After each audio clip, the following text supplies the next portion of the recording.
사실 하나님 말씀은 레위기입니다. 레위기 13장 1절에서 8절 말씀 보시겠습니다.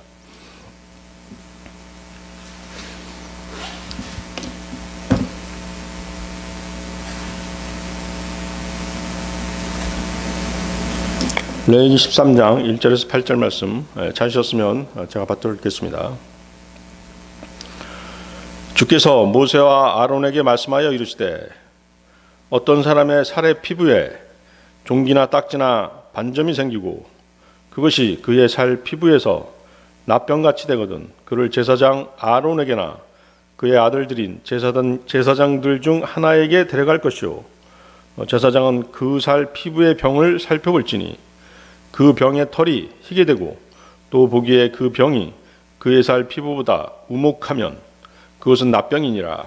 제사장은 그를 살펴보고 부정하다고 선언할 것이요 그의 살 피부의 반점이 희지만 보기에 피부보다 우묵하지 아니하고 그것의 털이 희게 되지 아니하였으면 제사장은 그 병을 지닌 자를 이레 동안 가두어 둘 것이며 일곱째 날에 제사장이 그를 살펴볼지니 보라 그가 보기에 그 병이 그대로 있고 피부에 퍼지지 아니하였으면 제사장이 그를 또 이레 동안 가두어 둘 것이며 일곱째 날에 제사장이 다시 살펴볼지니 보라 그 병이 조금 거무스름하며 피부에 퍼지지 아니하였으면 제사장은 그를 정결하다고 선언할지니라. 그것은 단지 딱지니 그는 자기 옷을 빨고 정결하게 되리라. 그러나 그가 정결하게 되려고 제사장에게 보인 뒤에 그 딱지가 피부에 넓게 퍼지면 제사장에게 다시 보일 것이요 보라 제사장이 그 딱지가 피부에 퍼진 것을 보면 그를 부정하다고 선언할지니라. 그것은 납병이니라. 납병은 문둥병이란 말을 쓰죠. 요즘은 이제 한센병이라는 그런 용어를 쓰게 됩니다. 그 노르웨이의 한센이라고 하는 사람이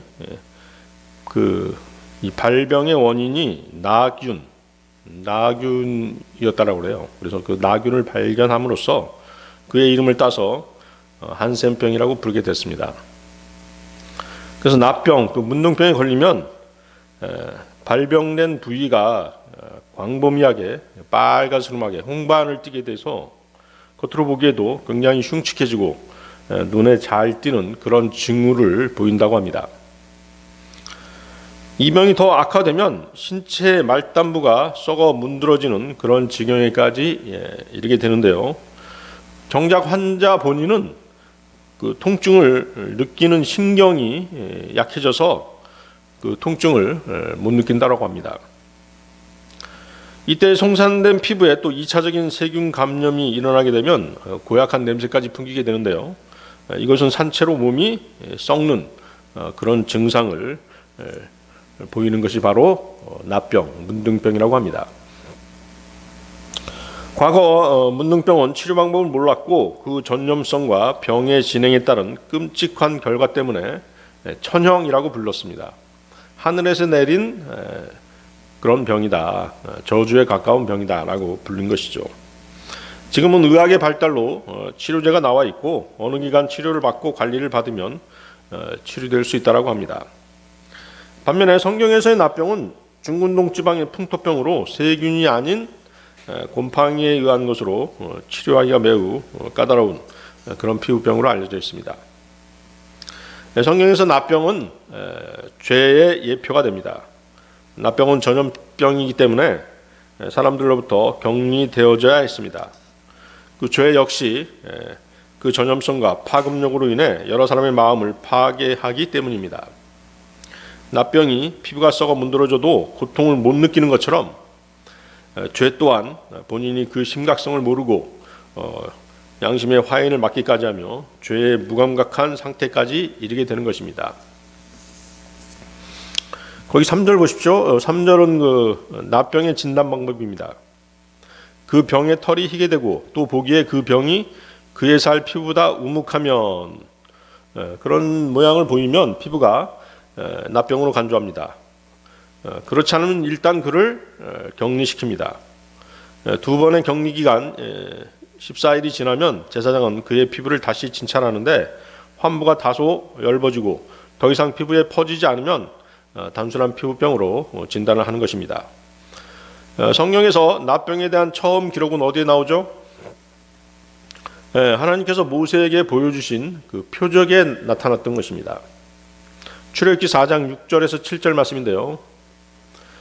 주께서 또 그에게 이르시되 이제 내 손을 내 품에 넣으라 하시매 그가 자기 손을 품에 넣었다가 꺼내니 보라 그의 손에 눈같이 납병이 생기니라. 그분께서 이르시되 내 손을 다시 내 품에 넣으라 하시매 그가 다시 자기 손을 품에 넣었다가 품에서 꺼내니 보라 그것이 다시 그의 다른 살처럼 되었더라. 하나님께서 모세를 이집트를 구원할 지도자로 보내실 때 그 표적을 보여주셨죠. 그 표적 중에 하나가 바로 이 납병이었습니다. 문둥병이었던 것입니다.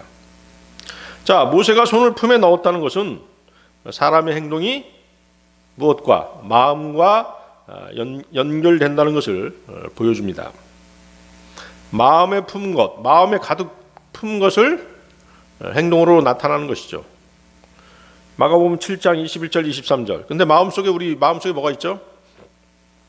악한 생각이 많죠? 그렇죠? 그렇습니다.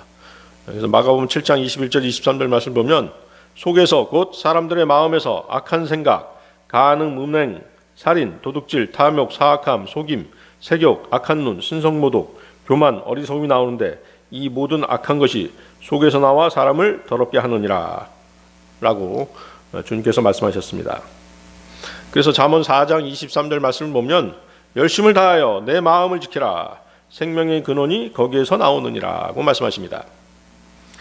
자, 모세가 손을 품에 넣었다가 다시 꺼낸 것은 이렇듯 마음속에 있는 죄, 모든 악한 죄들이 숨겨질 수도 있고 드러날 수도 있음을 보여주는 것입니다.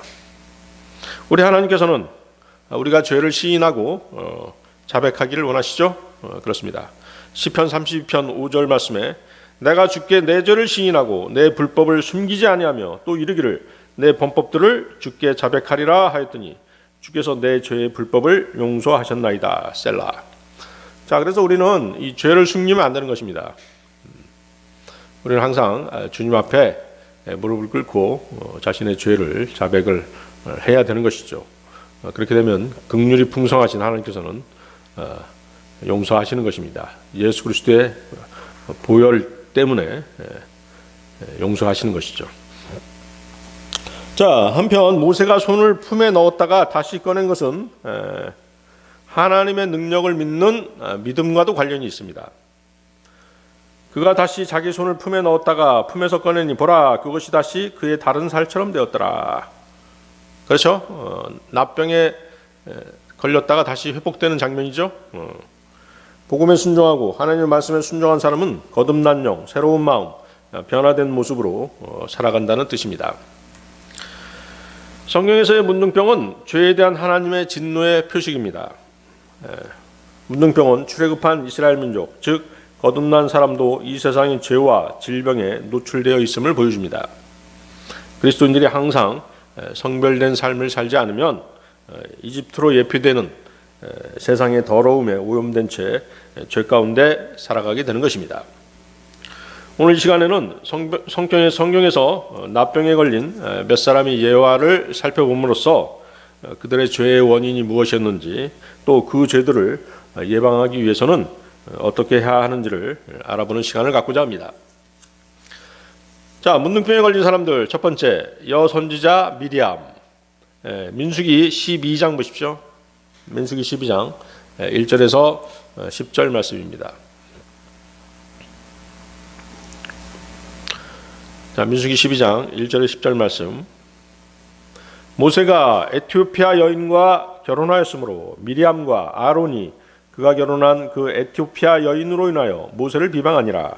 그들이 이르되 주께서 참으로 모세를 통해서만 말씀하셨느냐 우리를 통해서도 말씀하지 아니하셨느냐 하매 주께서 그것을 들으시니라.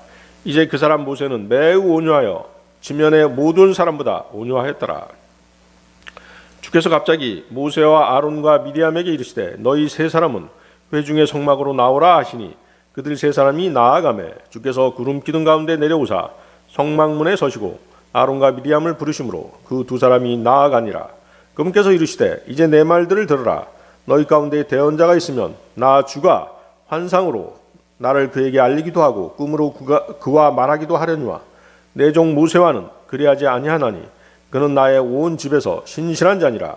그와는 내가 입에서 입으로 명백히 말하고 은밀한 말로 하지 아니하며 또 그는 주의 모습을 보려니와 너희가 어찌하여 내 종 모세 비방하기를 두려워하지 아니하느냐 하시니라.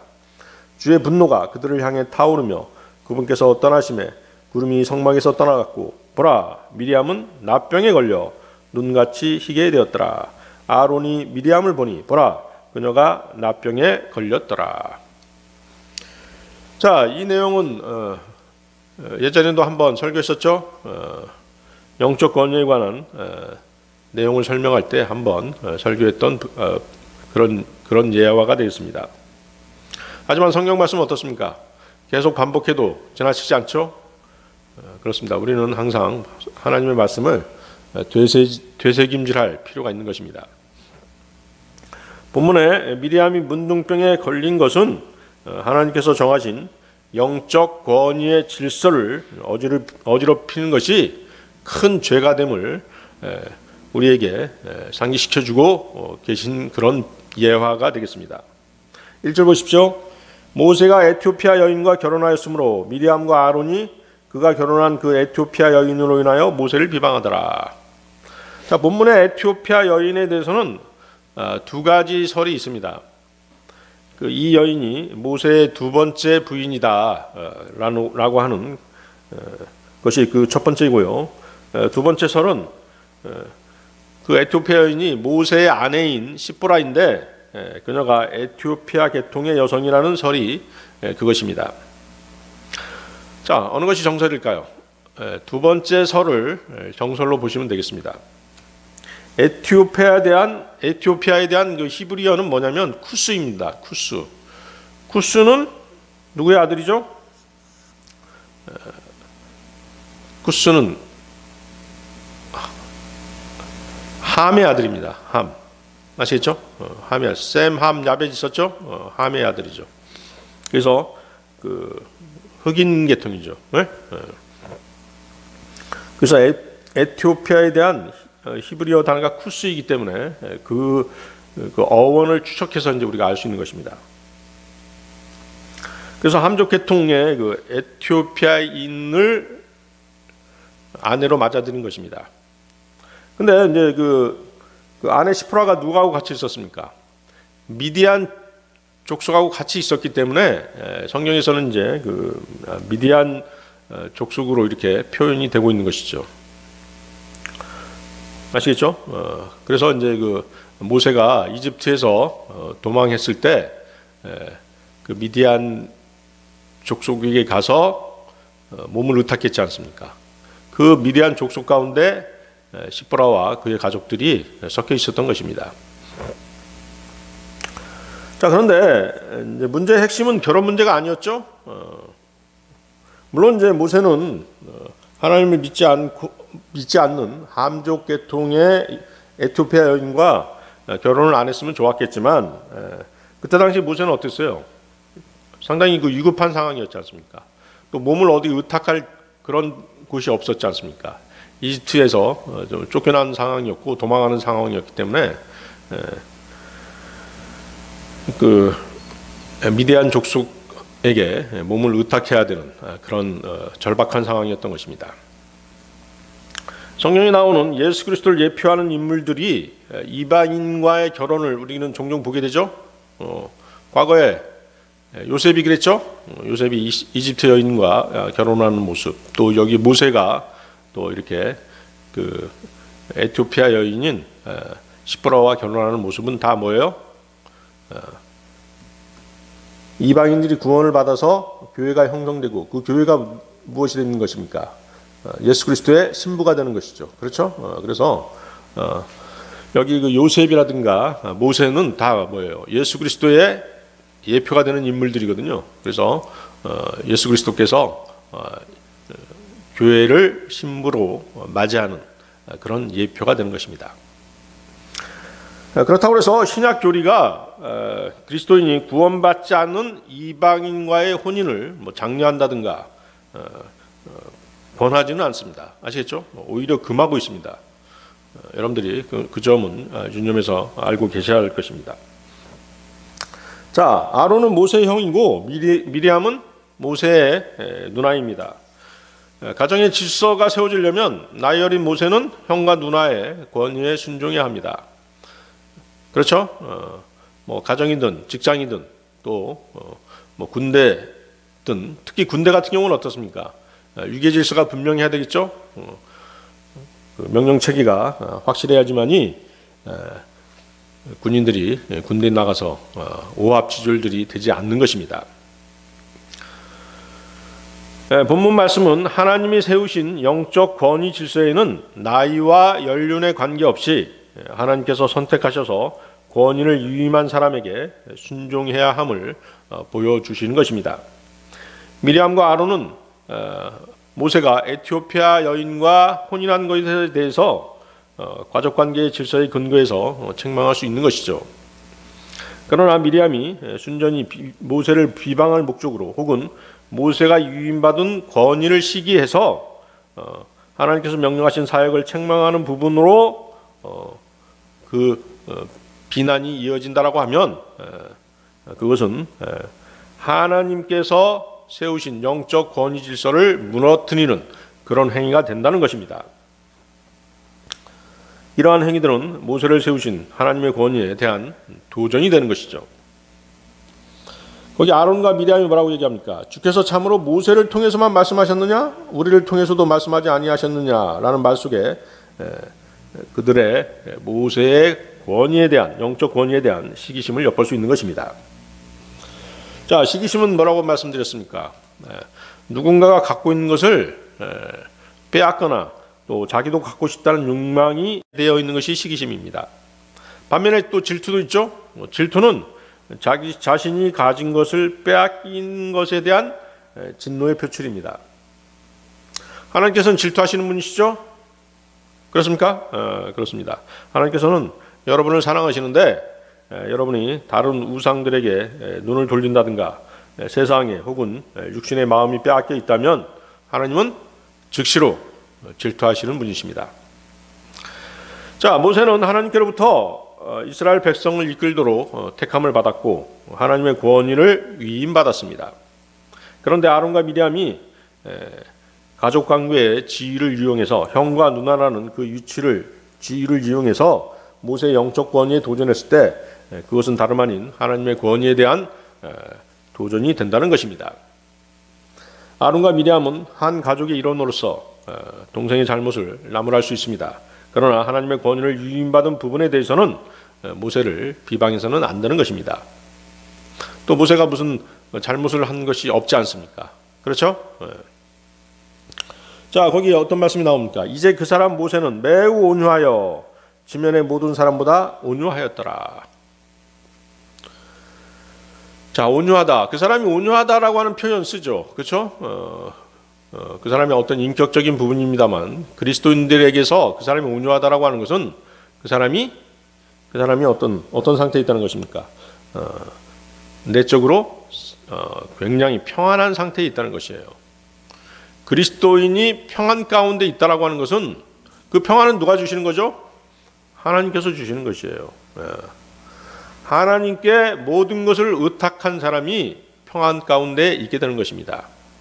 그래서 하나님께 감사하고 또 하나님께 모든 것을 맡기는 사람에게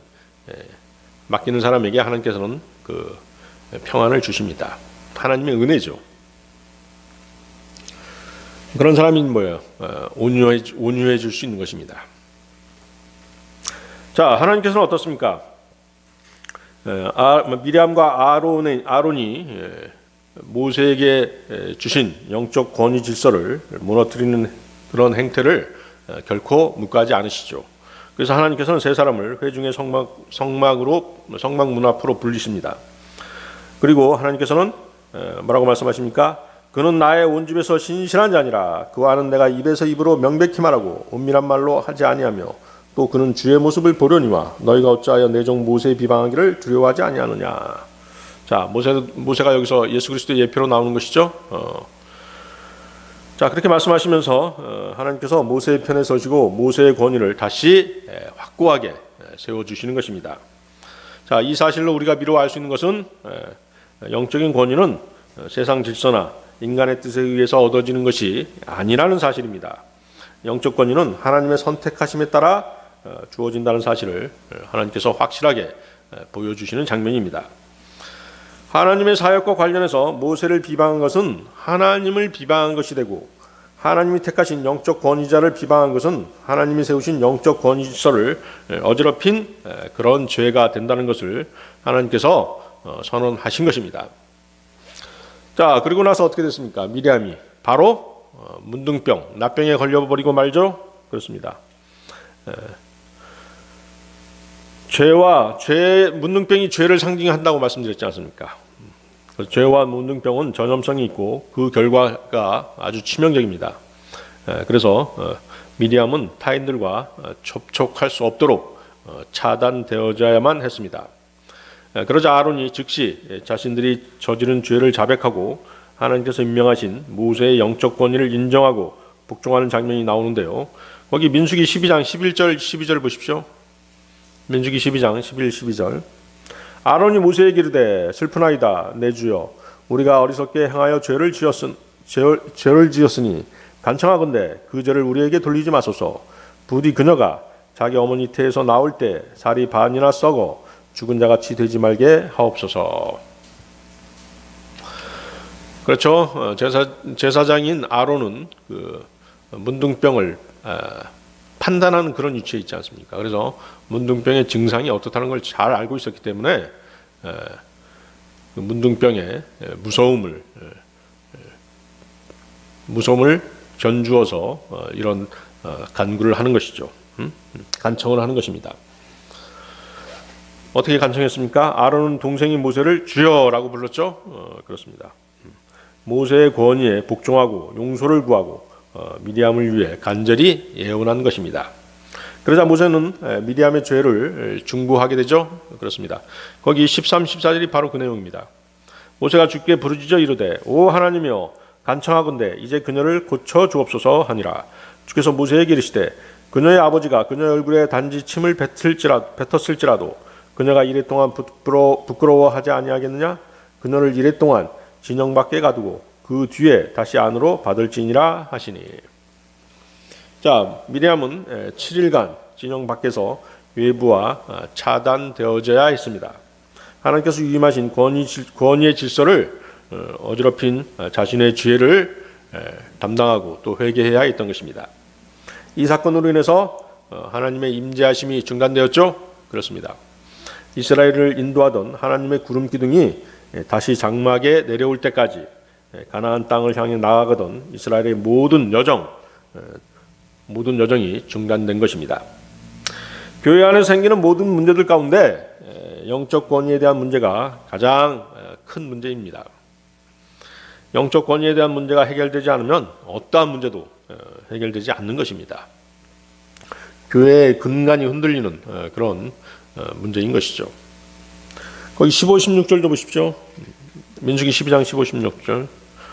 미리암이 이랫동안 진영 밖에 갇히고 백성은 미리암이 다시 들어올 때까지 이동하지 아니하다가 그 뒤에 백성이 하세로세에서부터 움직여 바란 광야에 진을 치니라. 그렇죠? 구름 기둥에 의해서 낮에는 구름 기둥, 밤에는 불 기둥으로 이스라엘 민족들이 하나님의 인도하심을 받았지 않습니까? 그런데 이제 구름 기둥이 움직이지 않았기 때문에 이동을 하지 못했던 것입니다. 자, 이 사건을 통해 우리는 우리와 하나님께서 보시는 죄의 관점이 다르다는 것을 알 수 있습니다. 하나님께서는 자신이 위임하신 영적 권위를 중심으로 판단하십니다. 영적 권위를 중심으로 판단하신다는 것은 뭘 보신다는 것이에요? 하나님의 말씀에, 하나님의 뜻에 순종하는지를 보신다는 것입니다. 그래서 우리는 주님께서 세우신 영적 권위 질서가 작동하는 모든 곳에서 그 권위를 인정하고 순종하지 않는다면 그것이 큰 죄가 된다는 사실을 알 수 있습니다. 하나님께서는 아론과 미리암의 불평, 불만과 반항은 모세를 향한 것이 아니라 모세를 이스라엘의 영적 권위자로 임명하신 하나님에 대한 불순종과 반역으로 간주하신 것입니다. 자, 이 불순종, 반역은 누가 먼저 시작했습니까? 마귀가 먼저 시작했죠? 그렇습니다. 마귀는 이러한 영적 권위 질서를 이용해서 교회를 공격하고 성도들을 이간질하는 것입니다. 마귀는 하나님을 직접 공격할 수 없습니다. 마귀의 하나님을 향한 공격은 자신을 높이고 불평불만과 시기심을 가진 자들을 이용해서 하나님께서 유임하신 영적 권위자를 공격하는 형태로 나타나는 것입니다. 이것이 주님의 몸된 교회를 공격하는 사탄의 중요한 전술 중에 하나인 것이죠. 하나님께서는 그 무엇보다도 하나님이 세우신 영적 권위 질서를 가장 중요시하게 여긴다는 사실을 여러분들은 염두에 두셔야 될 것입니다. 그리고 이에 불순종할 경우 그에 따른 처벌도 엄중하다는 사실을 여러분들은 명심하고 계셔야 합니다. 이사야서 14장 12, 15절을 보면요, 사탄이 타락하는 그런 과정이 나와 있죠. 오 아침의 아들 루시퍼야, 내가 어찌 하늘에서 떨어졌는가? 민족들을 약하게 만든 자야, 내가 어찌 끊어져 땅으로 떨어졌는가? 내가 내 마음속으로 이르기를 내가 하늘로 올라가 내가 하나님의 별들 위로 내 왕자를 높이리라. 또 내가 북쪽의 옆면들에 있는 회중의 산 위에 앉으리라. 내가 구름들이 있는 높은 곳 위로 올라가 내가 지극히 높으신 이와 같이 되리라 하였도다. 그러나 너는 끌려가 지옥으로 곧 그 구덩이의 옆면들로 내려가리로다. 하나님과 같이 되고자 하는 욕망이 있었던 것이죠. 그래서 그는 덮는 그룹이었는데 사탄이 되어버린 것입니다. 에스겔서 28장 13, 17절도 같은 말씀이 나와 있죠. 내가 하나님의 동산 에덴에 있었는데 모든 보석 곧 홍보석과 황옥과 다이아몬드의 녹주석과 줄마노와 벽옥과 사파이어와 에메랄드와 석류석과 금이 너를 덮었고 내가 창조되던 날에 내 안에서 내 작은 붓과 내 피리의 작품이 예비되었도다. 너는 기름 부음 받은 덮는 그룹이라. 내가 너를 그렇게 세우며 내가 하나님의 거룩한 산 위에 있었고 불타는 돌들 가운데서 오르내리며 다녔도다. 내가 창조된 날로부터 내가 내 길에서 완전하였는데 마침내 내 안에서 불법이 발견되었도다. 내 상품이 많으므로 그들이 내 한가운데를 폭력으로 가득 채우며 내가 죄를 지었도다. 그러므로 내가 너를 더럽게 여겨 하나님의 산에서 쫓아내리라. 오 덮는 그룹아, 내가 너를 불타는 돌들 한가운데서 끊어 멸하리로다. 내 아름다움으로 인하여 내 마음이 높아졌으며 내 광채로 인하여 내가 내 지혜를 부패시켰은즉 내가 너를 땅에 던지고 왕들 앞에 두어 그들이 너를 바라보게 하리라. 두로 왕을 빗대어서 여기서 이제 두로 왕을 빗대어서 이제 그 사탄의 타락에 대해서 이제 하나님께서 말씀하신 것입니다. 자, 그래서 지금 읽은 덮는 그룹이었던 루시퍼가 타락해서 마귀가 된 과정을 설명한 것입니다. 그래서 하나님의 보호자 위에다가 자신의 보호자를 두려는 행위, 그것은 하나님의 권위를 찬탈하려는 반역인 것입니다. 교만의 끝을 보여주는 그런 행동인 것이죠. 하나님께서 자신의 자녀들에게 가장 바라는 것이 무엇이겠습니까? 교회를 섬기고 경배에 참석하고 자기를 부인하고 십자가를 지는 일련의 것들이 물론 중요합니다. 그러나 하나님께서 가장 원하시는 것은 무엇일까요? 순종입니다. 권위에 대한 순종인 것이죠. 성도들이 하나님을 영원하게 해드리는 방법에는 하나님의 뜻대로 행하는 것입니다. 그 행하면은 하나님이 세우신 영적 권위에 순종하는 것이 가장 중요하고 핵심적인 내용인 것입니다. 하나님을 섬김에 있어서 우리는 하나님의 세우신 권위에 순종해야만 합니다. 그것은 영적 권위뿐만 아니라 세상 권세도 마찬가지입니다. 세상 권세도 하나님께서 세우셨죠? 네, 그렇습니다. 로마서 13장 1, 2절 말씀인데요. 모든 혼은 더 높은 권력들에 복종할지니 하나님으로부터 나지 않은 권력이 없으며 이미 있는 권력들도 하나님께서 임명하셨느니라. 그러므로 누구든지 권력에 거역하는 자는 하나님의 규례를 거역하나니 거역하는 자들은 스스로 정죄를 받으리라. 하나님의 권위를 알고 또 하나님께서 세우신 세상 권세를 비롯한 권위의 질서를 알고 그 권위에 순종했을 때 하나님의 자녀들은 올바른 길을 걸을 수 있으며 그 축복된 삶을 살 수 있음을 잊지 마시기 바랍니다. 자, 문둥병에 걸린 사람들 두 번째, 나아만과 엘리사의 종 게하시가 있습니다. 여러분들 그 왕하 열왕기하 5장 보십시오. 열왕기하 5장 1절에서 5장 전체인데요. 끊어서 이제 설명하도록 하겠습니다. 찾으셨습니까? 열왕기하 5장 1절부터 19절까지 먼저 읽겠습니다. 이제 시리아 왕의 군대 대장 나아만은 자기 주인에게 크고 존귀한 자였으니 이는 주께서 그를 통해 시리아에 구출을 주셨기 때문이더라. 그는 또한 강한 용사였으나 납병 환자더라. 전에 시리아 사람들이 떼를 지어 나갔다가 이스라엘 땅에서 작은 소녀 한 명을 포로로 잡아왔는데 그녀가 나아만의 아내를 섬기더라. 그녀가 자기 여주인에게 이르되 내 주께서 사마리아에 계신 대언자와 함께 계셨으면 좋겠나이다. 그가 그분의 납병을 고쳤으리이다 하니 어떤 이가 들어가 자기 주에게 고하여 이르되 이스라엘 땅에서 온 소녀의 말이 이러이러하더이다 하니라. 시리아 왕이 이르되 자 갈지어다. 내가 이스라엘 왕에게 편지를 보내리라 하매 그가 떠나며 은 10달란트와 금 6,000개와 의복 10벌을 가지고 가서 이스라엘 왕에게 그 편지를 전하니라. 일렀으되 보소서 내가 내 신하 나아만을 편지와 함께 당신에게 보내었으니 이제 이 편지가 당신에게 이르거든 당신은 그의 납병을 고쳐주소서 하였더라. 이스라엘 왕이 그 편지를 읽고 자기 옷을 찢으며 이르되 내가 사람을 죽이며 살릴 수 있는 하나님이기에 이 사람이 내게 편지를 보내어 납병으로 앓는 사람을 고치라고 하느냐. 그런즉 청하건대 너희는 그가 나와 싸우려 하는 것을 깊이 생각하고 그 일을 알아보라 하니라. 그렇죠. 갑자기 황당하죠. 자기 부하를 보내가지고 이 사람 납병 환자인데 고쳐주시오 하니까 뭔가 지금 트집 잡으려고 하는 줄 좀 오해하는 거예요. 자, 8절 보십시오.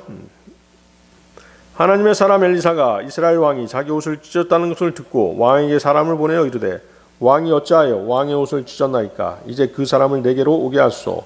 그가 이스라엘 안에 대언자가 있음을 알리이다 하니라.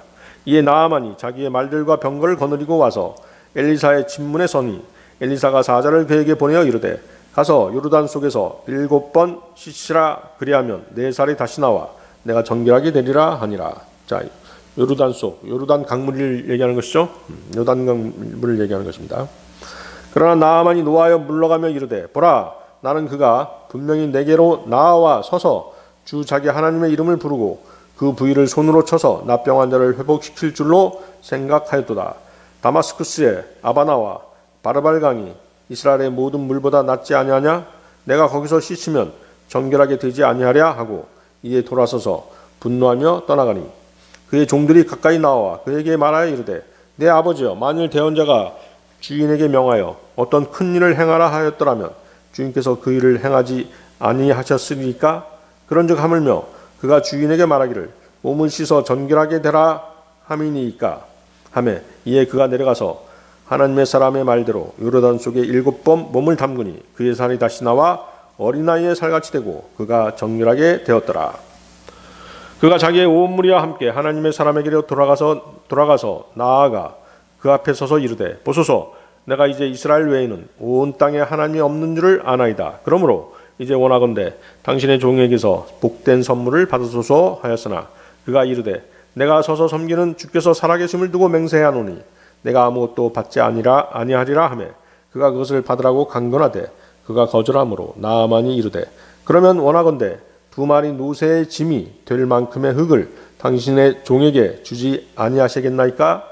이제부터 당신의 종이 번제 헌물이든지 희생물이든지 다른 드리지 아니하고 오직 주께만 드리려 하나이다. 이 일에서는 주께서 당신의 종을 용서하시기 원하나이다. 곧 내 주인께서 림몬의 집에 들어가 거기서 경배하며 내 손을 의지하심으로 내가 림몬의 집에서 몸을 굽히오니 내가 림몬의 집에 몸을 굽힐 때 주께서 이 일에서 당신의 종을 용서하시기 원하나이다 하매 엘리사가 그에게 이르되 평안히 가라 하니 이에 그가 그를 떠나 조금 가니라. 자, 여기서 나오는 림몬은 바알입니다. 태양신 숭배 사상이죠. 시리아는 태양신을 숭배하고 있었던 것이죠. 자, 이제 이 열왕기하 이제 19절까지 5장 1절부터 19절까지 읽었는데요. 지금 이제 나아만이 나오고 그 뒷부분에는 누가 나오냐면 그 엘리사의 종 게하시가 나옵니다. 그래서 이 열왕기하 5장에는 두 명의 문둥병자가 등장하게 됩니다. 한 명은 시리아 장군으로 문둥병에 걸렸다가 지금 보시는 것처럼 치유받은 나아만이고, 또 한 사람은 자 거기 5장 20절 이후에 등장하는 엘리사의 종 게하시입니다. 그 게하시는 아주 멀쩡했었어요. 멀쩡했다가 나아만이 가지고 온 재물을 탐함으로써 문둥병에 걸리게 되는 것입니다. 자, 이 이야기에서 나아만 장군은 구원받지 못했다가 엘리사의 말에 순종함으로써 구원받는 사람의 모형으로 등장합니다. 또 게하시는 구원받은 사람인데 탐심이라는 죄 때문에, 탐욕이라는 죄 때문에 실족하는 자의 그런 모양으로 등장하는 것입니다. 이해하시겠죠? 어떻게 설정되는지 알겠죠? 나아만은 구원받지 못했다가 구원받는 사람으로, 게하시는 구원받는 사람인데 죄 때문에 실족하는 그런 사람으로 등장하게 되는 것입니다. 설정된 것이죠, 그렇게.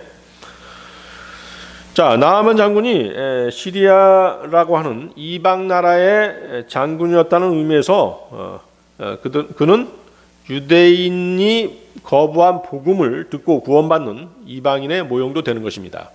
이해하시겠습니까? 나아만에 대해서는 누가복음 4장 25절 27절에서 주님께서 언급하신 말씀이 있습니다. 누가복음 4장 25절 27절 말씀인데요. 그러나 내가 너희에게 진실을 말하노니 엘리야 시대에 3년 6개월 동안 하늘이 닫혀 온 땅에 두루 큰 기근이 들었을 때 이스라엘에 많은 과부가 있었을 때 엘리야가 그들 중 아무에게도 보내어지지 아니하고 오직 시돈의 도시 사렙다에 있는 한 과부 여인에게만 보내어졌으며, 또 대언자 엘리사 때 이스라엘에 많은 납병 환자가 있었을 때 그들 중 아무도 정결하게 되지 못하고 오직 시리아 사람 나아만만 정결하게 되었느니라 하시니라. 자, 주님께서 특별히 나아만을 이렇게 언급하신 이유가 무엇이겠습니까? 그 두 대언자 엘리야하고 엘리사는 유대인들에게 배척을 당했어요. 유대인들에게 배척을 당하니까 누구한테 간 거예요? 이방인들한테 간 거예요. 거기서 두 사람이 나오잖아요. 엘리야는 시돈 여인이죠. 사렙다에 사는 과부에게 갔고, 또 엘리사는 누구를 상대한 거예요? 시리아의 장군 나아만 장군을 상대하게 된 것입니다. 만나게 되는 것이죠. 그래서 주님께서는 유대인들이 주님을 거부하면 어디로 가실 거라고 말씀하신 것이에요. 이방인들을 향할 것이다. 이방인들에게 가서 사역할 것이다. 이 말씀은 무엇이에요? 너희가 유대인들이 복음을 거부하면 그 복음이 누구에게 넘어간다? 이방인들에게 넘어갈 것이다 라고 경고하신 것입니다. 자, 이제 본문에서 우리가 주목해야 할 것은 문둥병에 걸린 나아만이 육신의 생각을 버리고 말씀에 순종해 가는 과정이죠. 자, 10절 보십시오. 10절에서 엘리사가 나아만에게 뭐라고 얘기합니까? 요르단 속에서 7번 씻으라. 그렇게 얘기하죠. 요르단 강에 들어가서 7번 씻으면 문둥병이 나을 것이라 이렇게 얘기한 것입니다. 그렇게 명령한 이유는 단순한 순종을 본 것이죠. 순종하는 마음, 나아만의 교만한 마음을 낮추기 위함이었던 것입니다. 하나님의 말씀 앞에 자신이 나아지고 완전한 죄인임을 인정해야만이 그의 구원이 이루어지는 것입니다. 나아만은 어땠어요? 나아만 장군은 처음에 아주 강력하게 반발했죠? 그렇습니다. 자기 나라 물이 요르단 강물보다 더 깨끗하다는 것이죠. 그리고 엘리사가 극진한 태도로 자기를 접대하지 않은 것으로 인해서 아주 육신적인 생각으로 화를 많이 냈던 것입니다. 그렇죠? 자기가 한 나라의 시리아라고 하는 한 나라의 그 총대장인데 당신이 나와서 나를 영접해야 되는 거 아니냐. 그런 교만한 생각을 버리지 못했던 것입니다. 그래서 이제 나아만은 자신의 신분과 명성에 걸맞는 그런 대우를 받고 싶어 했던 것입니다. 그런데 뭐예요? 나아만이 모르고 있던 것이 무엇이에요? 자신이 지금 하나님 앞에 서 있다는 것, 하나님께서 지켜보고 있다는 사실을 지금 전혀 인정하지 않았던 것이죠.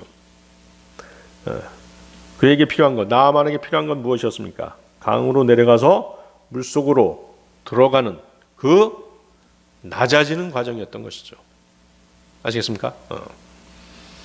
자, 여러분들 구원받을 때 보세요. 여러분들이 마음이 낮아졌을 때 하나님께서 구원의 손길을 내미셨던 것입니다.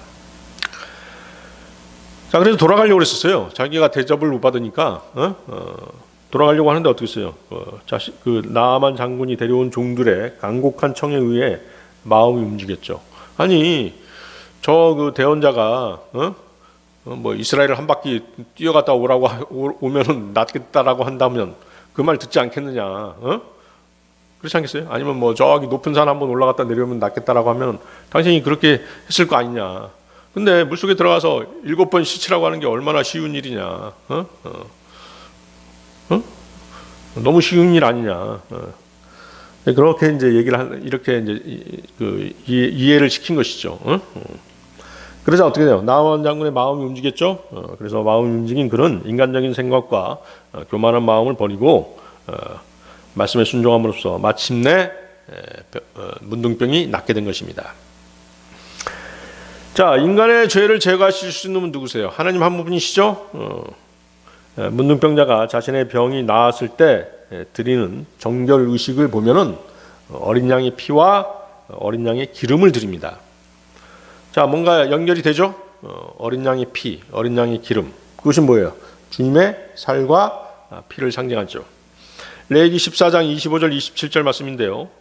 또 그는 범법 헌물의 어린 양을 잡고 제사장은 그 범법 헌물의 피 일부를 취하여 정결하게 될 자의 오른쪽 귓불과 오른쪽 엄지와 오른쪽 엄지에 바를 것이요 제사장은 그 기름을 자기의 왼쪽 손바닥에 붓고 오른쪽 손가락으로 왼손에 기름을 조금 찍어 주 앞에서 7번 뿌릴 것이요.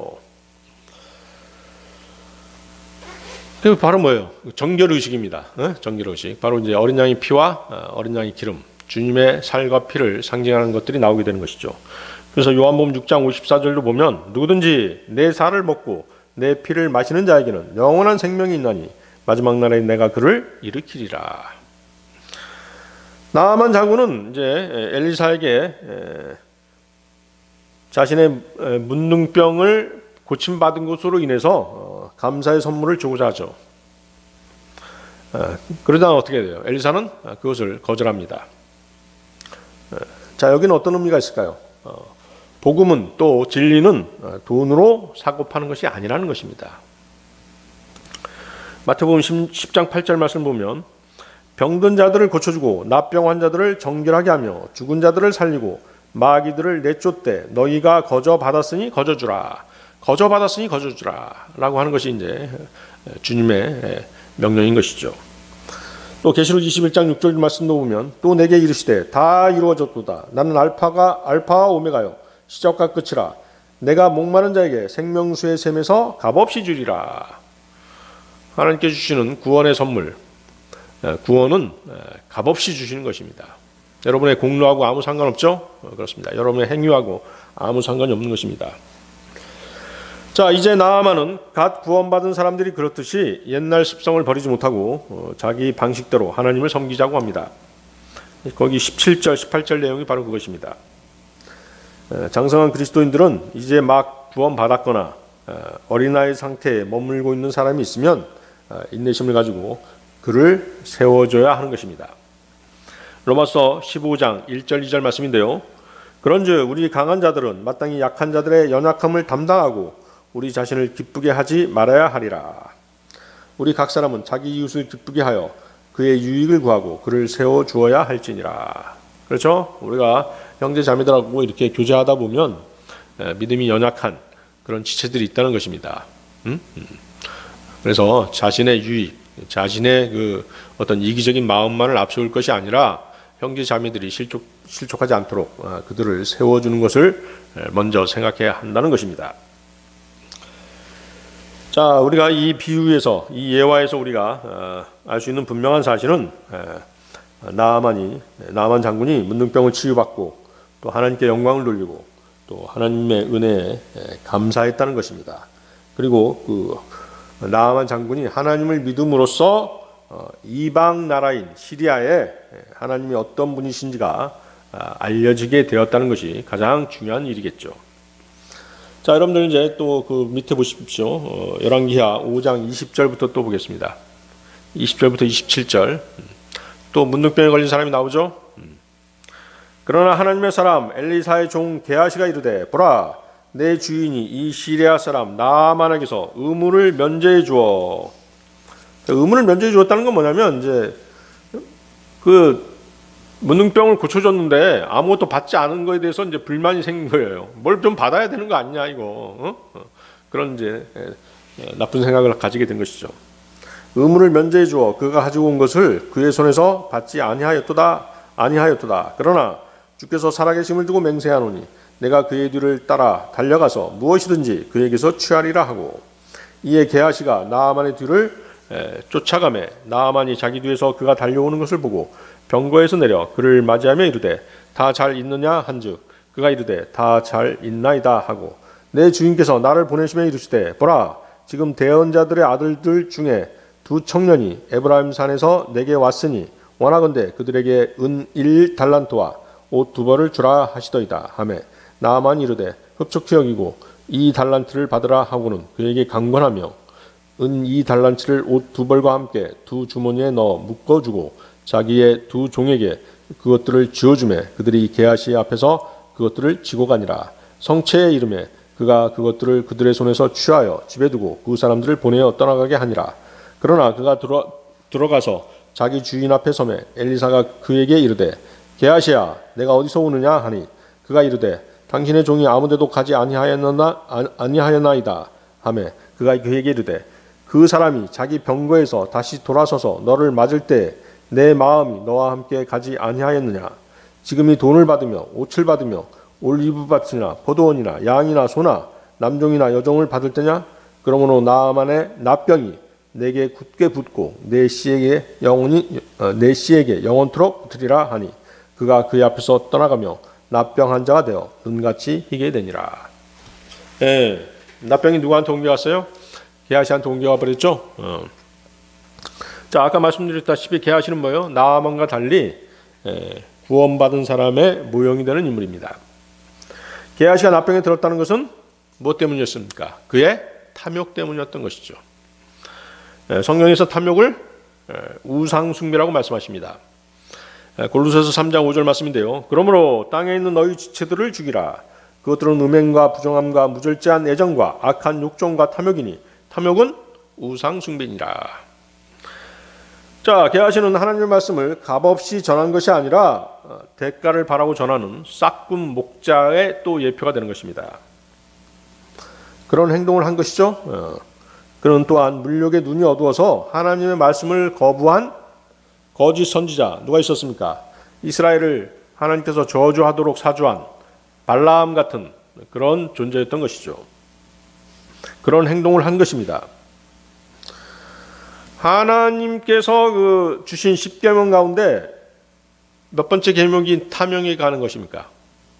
10번째 계명이죠. 그렇죠? 10번째 계명이 탐욕에 관한 계명입니다. 출애굽기 20장 17절인데요. 너는 내 이웃의 집을 탐내지 말라. 너는 내 이웃의 아내나 그의 남종이나 그의 여종이나 그의 소나 그의 나귀나 내 이웃의 소유 중 아무것도 탐내지 말라.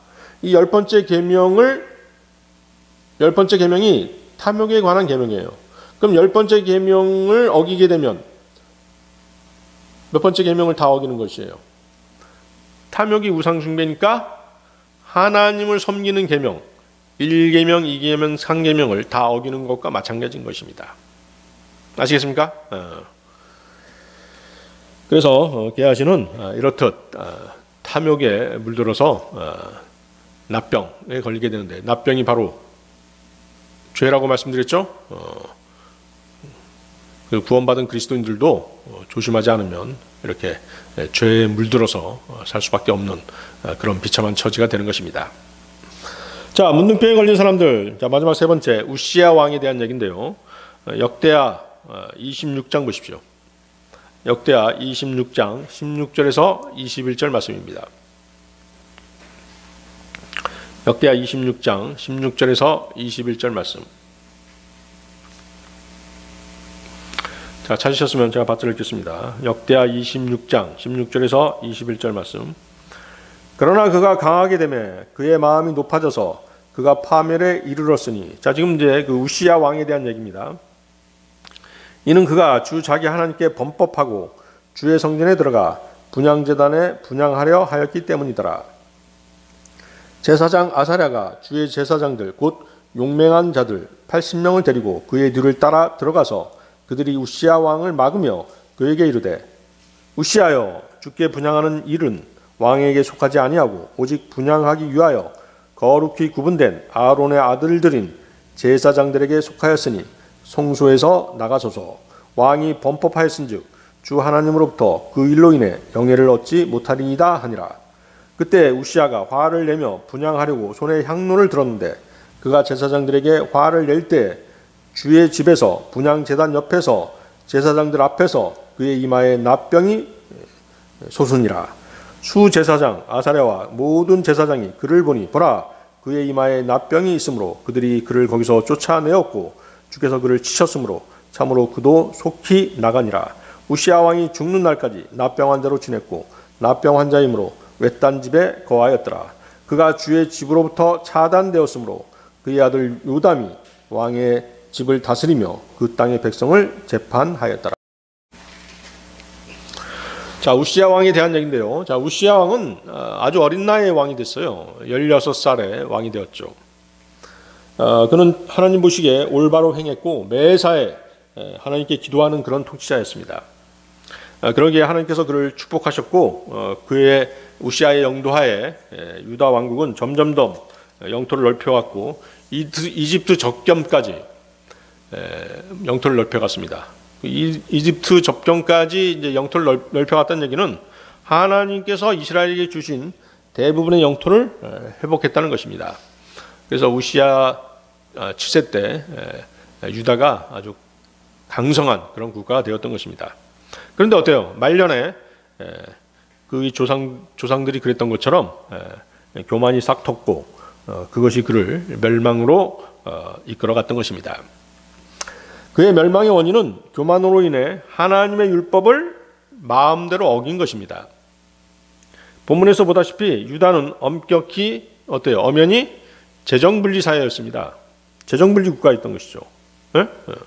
제사장이 할 일과 왕이 할 일이 구분되어 있었던 것입니다. 그것이 율법에 명시되어 있었습니다. 하나님께 분향하는 것은 제사장들의 일이었음에도 불구하고 그는 자신의 권력을 이용해서 제사장의 고유한 권한마저도 자기가 행사하고자 한 것입니다. 그것은 하나님의 명령을 어기는 가증한 범죄였던 것이죠. 민수기 18장 6, 7절에 바로 그 재정 분리에 대한 하나님의 명령이 나와 있죠. 민수기 18장 6, 7절 말씀인데요. 보라, 나 곧 내가 이스라엘 자손 가운데서 너희 형제들 즉 내 사람들을 취하여 주를 위한 예물로 그들을 너희에게 주어 회중의 성막에서 섬기는 일을 하게 하였나니 그러므로 너와 또 너와 함께하는 내 아들들은 제단과 휘장 안의 모든 것에 대하여 제사장의 직무를 지키라. 내가 너희의 제사장 직무를 너희에게 섬김의 선물로 주었은즉 가까이 오는 낯선 자는 죽일지니라. 가까이 오는 낯선 자는 죽일지니라. 제사장으로 임명되지 않은 사람이 와서 제사장의 임무를 수행하려고 하면 어떻게 하라는 얘기예요? 죽이라는 것이죠. 금했던 것입니다. 자, 이 비유에서 우리가 볼 수 있는 내용은 어떤 내용일까요?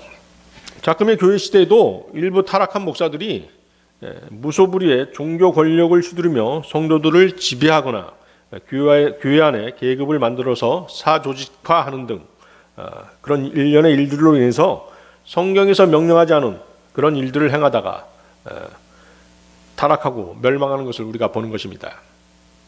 그렇죠? 하나님께서 목사라고 하는 지위를 주신 것은 양떼들을 섬기라는 것이죠. 그렇죠? 하나님의 진리의 말씀을 선포하고 그 양떼들의 영적인 일들을 도우라는 것이 바로 그 목사에게 명령하신 일인데도 불구하고 그것이 마치 무슨 권력인 양 성도들을 지배하려고 하는 그런 목사들이 아주 많다는 것입니다. 베드로전서 5장 1절에서 4절 말씀이 바로 그것이죠. 너희 가운데 있는 장로들에게 권면하노니 나 역시 장로요 그리스도의 고난의 증인이요 또한 앞으로 나타날 영광에 참여할 자니라. 너희 가운데 있는 하나님의 양떼를 먹이고 감독하되 억지로 하지 말고 자진해서 하며 더러운 이익을 위해 하지 말고 오직 준비된 마음으로 하며 하나님의 상속 백성 위에 주인처럼 군림하지 말고 오직 양떼에게 본이 되라. 그래야면 목자장께서 나타나실 때 너희가 사라지지 아니하는 영광의 간을 받으리라. 자, 여기 그 장로가 나오죠. 성경에서 장로, 감독, 이것은 목사라는 뜻입니다. 자, 여기 준비된 마음으로 해라는 말씀이 나오죠. 준비된 마음으로 한다는 것은 그릇된 동기에서가 아니라 자신의 욕심을 채우기 위해서가 아니라 올바른 동기, 즉 자신의 영이나 물질을 위해서가 아니라 오직 주님의 영광만을 위해서 마음에서 우러나와서 해야 한다는 뜻입니다. 그래서 거기 목자장 주님이시죠. 그 영광의 관, 그렇게 마음에서 진심으로 우러나와서 준비된 마음으로 해야만 나중에 어떻게 된다는 것이에요? 하나님으로부터 칭찬을 받고 관을 받는다는 것이죠. 그래서 영광의 관은 신실하게 양떼들을 진리로 먹이고 보살핀 목자들 혹은 오직 주님의 영광만을 위해서 진리를 잘 가르친 그런 교사들이 받는 관인 것입니다.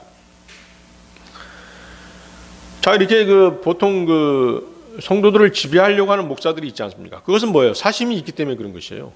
사심이 있기 때문에. 다른 사람에게서가 아닌 자기가 섬김을 받고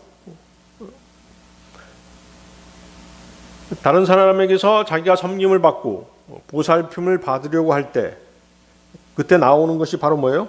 지배욕인 것입니다. 자, 이런 목사는 하나님을 두려워하지 않고 사람을 두려워하는 그런 목사인 것입니다. 자, 이런 목사는 필연적으로 자기 자신을 하나님의 권위 위에 올려놓으려고 하는 것이죠. 자기의 왕자를 하나님의 왕자에 올려놓으려고 했던 그런 자, 바로 사탄이었죠. 그와 같은 것입니다. 자신의 권위를 하나님의 권위와 동등하게 올려놓고 자기를 섬김을 받으려고 하는 것이죠. 그죠? 그래서 이런 목사는 모든 일을 말씀의 근거에서 실행하지 않고 인간적인 방법, 아주 정치적인 방법들을 사용하는 것입니다. 아주 야비한 방법들을 사용해서 성도들을 괴롭히고 지배하려고 하는 것이죠. 또한 이런 목사는 자기 말을 하나님 말씀 위에 올려놓는 것입니다. 성도들이 교제할 때 보면 알 수 있어요. 하나님 말씀, 레위기에 또는 무슨 어떤 잠언 말씀에 이런 것들이 있다. 하나님 말씀을 인용해서 서로 교제를 해야지 그것이 정상적인 그런 교제인 것이에요. 그런데 우리 목사님이 말씀하시기를, 우리 총회장님이 말씀하시기를, 그런 교회들이 있어요. 그런 교회들이 있는 것입니다. 그러니까 교회가 조직화되면 그렇게 되는 것이에요. 그렇잖아요. 우리 사장님이 이런 훈시하셨어, 뭐 이런 얘기, 그런 거하고 똑같은 것이죠. 교회 안에 뭐가 생겼다는 얘기예요? 계급이 생겼다는 것이죠. 그게 바로 니콜라당의 교리지 않습니까? 하나님께서는 이것을 대단히 싫어하십니다. 그래서 자신의 말을 성도들이 인용한다라고 하는 얘기는 뭐예요? 성도들을 벌써 어떻게 했다는 거예요? 지배하기 시작했다는 것입니다. 그러다 보면 교회 회원들은 성경을 멀리하고 목사의 말에 이끌려 다니게 되는 것입니다. 목사의 말에 이제 세뇌되는 것이죠. 자, 이런 교회 목사가 받을 상급은 없는 것입니다. 오히려 주님으로부터 엄한 책망과 징계를 받게 될 것입니다. 마태복음 20장 27절에서 28절 말씀인데요. 너희 가운데서 누구든지 으뜸이 되고자 하는 자는 너희 종이 될지니라. 이와 같이 사람의 아들도 섬김을 받으러 오지 아니하고 도리어 섬기며 자기 생명을 많은 사람의 대속물로 주려고 왔느니라. 자, 주님의 섬김의 본을 목사는 반드시 모범으로 삼고 그대로 해야 되는 것입니다. 그래서 신실한 목자는 양무리들을 이끌고 하나님께 경배하는 일과 복음을 전파하는 일, 양들에게 진리의 말씀을 가르치고 양육하는 일, 그리고 그들의 풍요한 영적 삶을 위해 돕는 일 등 오직 주님만을 바라보고 섬기는 일에 집중해야 하는 것입니다. 자, 그래서 문둥병에 걸린 우시야 왕의 그 비참한 말로가 나오죠. 그는 왕이었지만 문둥병 때문에 격리되어야 했습니다. 아들 요담이 그를 대신해서 나라를 다스렸던 것입니다. 죽은 후에도 왕들의 묘역에 들어가지 못하고 그 앞에 있는 밭에 묻혔습니다. 거기 보세요. 그들이 왕들에게 속한 매장지 밭에 그의 조상들과 함께 그를 묻었으니. 자, 그래서 우리가 이 비유를 통해, 이 예언을 통해 우리가 배울 수 있는 것은 무엇일까요? 높아지려는 마음을 경계하라는 것입니다. 로마서 12장 3절인데요. 내게 주신 은혜를 힘입어 너희 가운데 있는 각 사람에게 내가 말하노니 각 사람은 자기가 마땅히 생각할 것보다 더 높이 자기에 대하여 생각하지 말고 하나님께서 각 사람에게 믿음의 분량을 나누어 주신 대로 맑은 정신으로 생각하라. 그 사람이 교만하게 되는 것을 보면, 지켜보면 딱 답이 나오잖아요. 그렇죠? 누구하고 자꾸 비교하려고 하면 벌써 높아지기 시작한다는 것이에요. 또 로마서 12장 16절 보면 서로를 향해 같은 생각을 가지며 높은 것들을 생각에 두지 말고 도리어 낮은 처지의 사람들에게 겸손히 행하며 스스로 지혜 있는 것으로 여기지 말라. 그렇죠? 그렇습니다. 자, 오늘 설교의 결론입니다. 여러분들 레위기 13장 다시 보십시오. 레위기 13장 12, 13절입니다. 레위기 13장 12, 13절. 레위기 13장 12, 13절 찾으셨나요? 제사장이 어디를 보든지 납병이 피부에 크게 생겨 그 병을 지닌 자의 머리부터 발까지 모든 피부를 덮었거든 제사장은 깊이 생각할 것이요 보라 만일 납병이 그의 온 살을 덮었으면 그는 그 병을 지닌 자를 정결하다고 선언할지니라. 그것이 전부 희게 되었으므로 그는 정결하니라. 자, 계속 반복되는 말씀입니다만은 문둥병은 그것에 의해 더럽혀진 자의 몸은 물론이고 그의 의복 또 그 주거지까지 감염된다는 점에서 죄의 예표가 되는 것입니다. 곰팡이가 한번 슬기 시작하면 계속 번지지 않습니까? 그와 마찬가지인 것입니다. 그런데 여기 보세요. 납병이 온몸에 퍼져서 전신이 하얗게 되면 제사장은 그 사람을 정결하다라고 선언한다는 것입니다. 특이하죠? 자, 이것은 뭐냐면 이제 피부의학적으로 몸의 일부분이 감염되어 있으면 부정한 문둥병이지만 온몸이 하얗게 되었다는 것은 문둥병이 아니라 뭐라는 거예요? 다른 피부병이라는 것입니다. 여러분들 백반증이라고 들어봤죠? 피부가 하얗게 되는 병이라든가 또 건선이라고 하는 그런 피부병이 있는데 아주 가려운 그런 병인데 이렇게 됐을 때 이제 전신이 하얗게 될 수 있다는 것입니다. 그래서 머리부터 발까지 온몸을 납병의 증상 하얗게 되면 그것은 문둥병이 아니라 뭐예요? 그 문둥병의 원인이 되는 나균이 몸 밖으로 다 퍼져 나왔다는 얘기거든요. 아시겠습니까? 그러니까 문둥병이 아니라는 것입니다. 그래서 제사장은 문둥병이 아니라라고 정결하다라고 판정하는 것입니다. 자, 이것의 영적인 의미는 무엇일까요?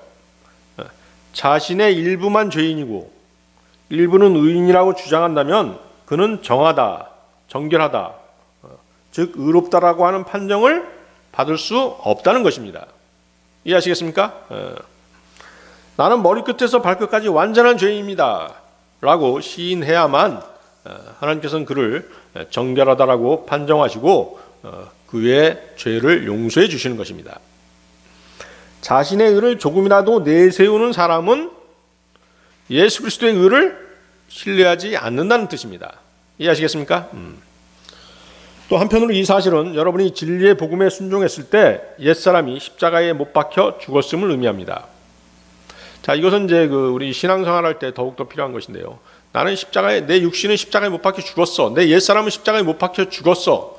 완전히 죽었어. 이게 완전히 죽었다라고 여러분들이 간주하고 살아야지만이 간주하고 믿음 생활을 해야만이 정상적인 믿음 생활을 할 수 있는 것입니다. 하나님의 뜻대로 살 수 있는 것이에요. 나는 일부는 죽었고 일부는 살았어. 그렇게 생각하고 살면 안 된다는 것이죠. 이해하시겠습니까?